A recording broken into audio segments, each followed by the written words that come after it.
হ্যাঁ মা। বাবা, বৌমা কোথায়? তুমি তো বলেছিলে যে রাত 8টার মধ্যে ওকে নিয়ে আসবে। মা, সন্ধ্যার মধ্যে ওকে বাড়িতে অবশ্যই নিয়ে আসবো। ঠিক আছে, এবার কিন্তু কোনো বাহানা চলবে না।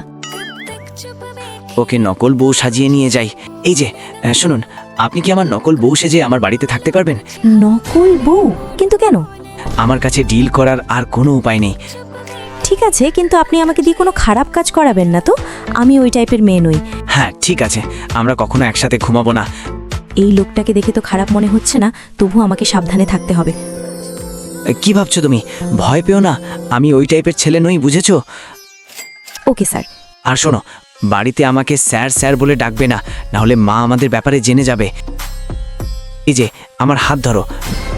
কি? হাত ধরবো? কিন্তু কেন? বেশি প্রশ্ন করো না। আমরা হাত না ধরে চলতে পারি না? ও একদম বাচ্চাদের মতো।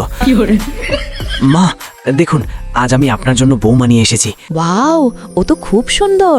বৌমা, তুমি কোন ক্রিম মাখো? মা, ও অ্যালোভেরা মাখে।